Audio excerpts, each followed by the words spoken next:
최근 기업 가치 세계 100대 기업의 이름을 올린 미국과 유럽 기업 몇 개나 되는지 아십니까? 미국 기업은 59개, 반면 유럽 기업은 고작 18개에 불과합니다.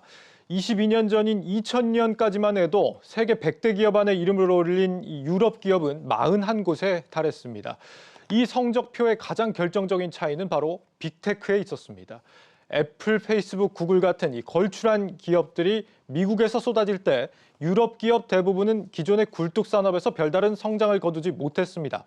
유럽은 왜 빅테크의 불모지가 되었나? 이 독일의 화학기업 바스프의 최고 경영자 마틴 브루더 밀러는 그 이유를 이렇게 말합니다. 국가 간 장벽, 긴 허가 절차, 그리고 회원국마다 다른 정책. 결국 규제가 성장을 가로막았다 이런 뜻입니다. 더 이상 남의 일이 아니게 됐습니다. 이 빅테크 꿈나무라고 할 수 있는 우리나라 스타트업들 역시 비슷한 이유로 성장에 제동이 걸리고 있습니다. 해외에서는 대박이 난 기업이 국내에서는 발도 못 붙이거나 반쪽짜리 사업을 하는 사례가 빈번한 것으로 드러났습니다. 먼저 유호성 기자의 리포트 보시고 이어가겠습니다. 거동이 불편한 환자들이 주로 이용하는 기저귀입니다. 여느 기저귀와 다를 것 없이 평범해 보이지만 여기에는 이물질을 감지하는 센서가 부착돼 있습니다.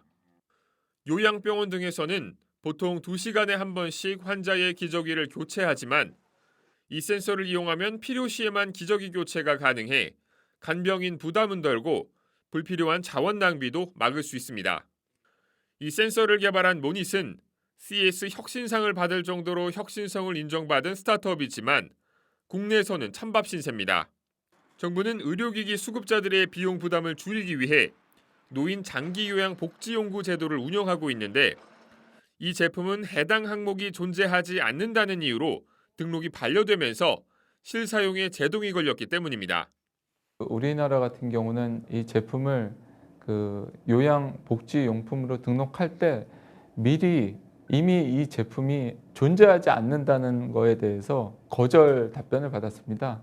일본 같은 경우는 올해 4월부터 이런 디지털 헬스케어를 이용한 노인 기저귀 케어 시스템이 일본의 개요보험에 편입됐다라는 소식을 접하고서 저희도 일본 쪽에 먼저 출시를 선택을 하게 됐습니다. 국내 같은 경우는 이게 이제 100% 소비자의 부담으로만 이어지기 때문에 사실 아무래도 처음 도입이 쉽지만은 않은 그런 상황이라고 볼 수 있습니다. 해외에서는 합법이지만 국내에서는 불법 취급을 받아 사업 확장에 차질을 빚는 곳도 있습니다. 화물차 정비 플랫폼을 운영하는 코코넛 사일로는 국내 운수사업법이 발목을 잡았습니다. 일반 자가용과 달리 수리나 정비 예약에 어려움을 겪는 화물차 차주들의 불편을 해소하겠다고 나섰지만 화물차 유상임대를 막는 운수사업법에 걸려 반쪽짜리 서비스만 운영하는 실정입니다. 업계에서는 미국의 경우 이 사업이 제한적인 범위에서 합법적으로 운영되고 있고 이에 따라 높은 부가가치를 창출하고 있는 만큼 국내 도입이 늦어지는 것이 안타깝다는 입장입니다. 미국 일부 주 같은 경우는 적재량이 작은 차량에 대해서는 유상임대를 허용을 해서 운영을 할 수 있게끔 공유를 할 수 있게끔 운영이 되고 있고요. 특히 이제 캄보디아나 베트남 등 개발도상국의 경우에는 아직까지 관련된 법제화된 것들이 많이 없기 때문에 유상임대 자체를 제한을 하고 있지는 않아요. 근데 국내 같은 경우는 법이 아무래도 이제 과거에 이제 지난 50년간 있었던 화물자동차 운수사업법에 좀 강한 법제화된 명문들 이런 것들 때문에 제약이 다소 많은 현실입니다. 최근 샴푸만 해도 염색이 되는 기술로 주목을 받은 모다모다 샴푸도 비슷한 사례입니다. 식약처는 이 샴푸 원료를 잠재 유전 독성 물질로 보고 사용 금지를 추진 중이지만 이 원료는 미국과 일본, 호주 등에서 보편적으로 사용되는 물질입니다. 올해 CES에서 혁신상을 받은 국내 기술과 제품은 139개로 역대 최다 수준. 우리 기업들은 기술과 아이디어 경쟁력을 통해 글로벌 무대를 휘젓고 있지만 정작 이를 지원할 제도적 뒷받침은 미비해 보입니다. 한국경제TV 유호성입니다. 네, 혁신 아이디어가 있어도 한국에서는 성공하기 쉽지 않은 이유 전문가와 함께 들어보겠습니다. 연세대 경영대학 이호근 교수 나와 있습니다. 교수님 어서 오세요. 네, 안녕하세요. 안녕하세요. 지금 스타트업들이 규제 때문에 성장에 어려움을 겪고 있다 이런 리포트를 좀 살펴봤는데 교수님께서 보시기에도 실제 그렇습니까? 네, 그렇습니다. 결국 이 4차 산업혁명이 주도하는 디지털 경제 시대에서는 혁신이 가장 중요하거든요. 예. 근데 국내 스타트업들을 좀 보면 규제 때문에 활로가 막혀서 사업화하는 데 실패하는 경우가 많습니다. 예. 그래서 결국 저희들의 지금 가장 큰 문제가 이제 저성장 어떤 늪에 빠진 건데 네. 이러한 저성장 늪에서 빠져나오려면 지금의 현대나 삼성과 같은 그런 기업들이 미래에 나타나야 되거든요. 예. 그러려면 이런 그 글로벌 시장에서 성공할 수 있는 혁신 스타트업들을 키워야 되는데 규제가 발목을 잡고 있는 부분이 많은 것 같아서 좀 안타깝게 생각을 하고 있습니다. 예. 이 우리나라가 다른 나라들보다도 이런 규제 부담이 좀 상당히 심한 편입니까? 어떻습니까? 규제가 좀 심하다고 볼 수 있죠.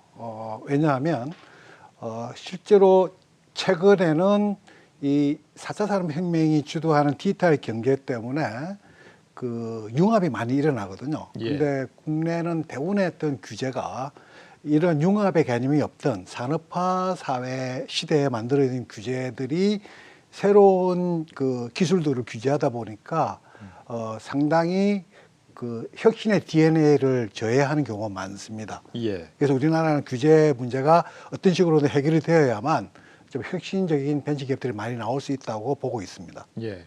이 국내에서 하는 것보다 차라리 해외에 진출해서 사업하는 게 더 낫다 이런 얘기를 제가 한 10년쯤 전에 우리 스타트업 기업 그 CEO들한테 들었던 적이 있는데 지금 리포트를 보면은 10년이 지난 지금도 그렇게 많이 달라진 것 같지는 않습니다.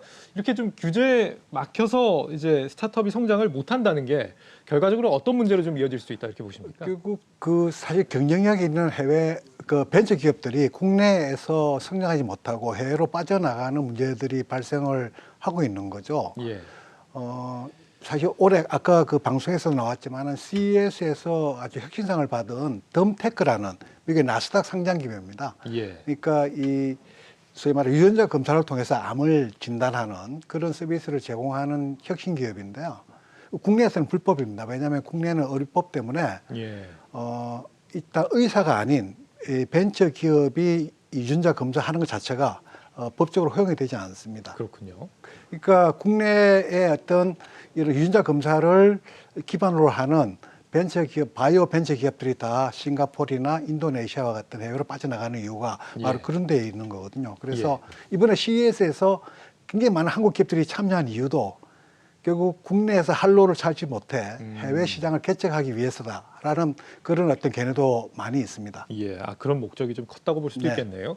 그렇다면 구체적으로 어떤 규제들이 특히 이 스타트업 육성에 좀 부담을 주고 있다라고 보시는지 궁금한데요. 사실 이 기술의 발전은 빛의 속도로 굉장히 빠르게 진전이 되는데 규제는 느릴 수밖에 없거든요. 근데 우리나라는 기본적으로 그 포지티브 규제를 지금 채택하고 있습니다. 예. 그러니까 법률에서 허용한 사업만 허용을 하는 거죠.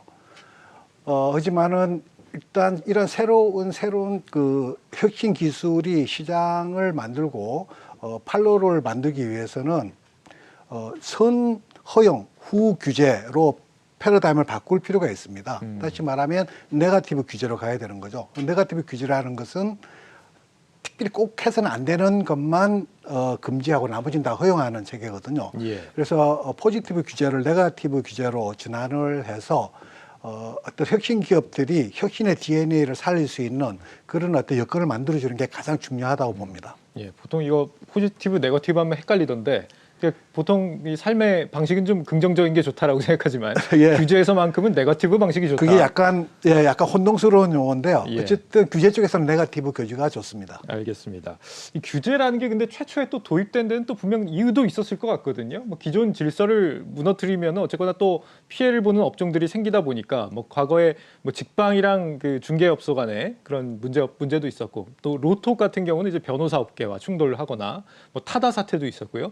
이런 식으로 기존 그 유럽계와의 좀 갈등을 푼다는 게 오히려 그 갈등을 유발하는 이런 요인으로 작용하기도 하는 것 같은데 이런 부분에 대해서는 어떻게 보십니까?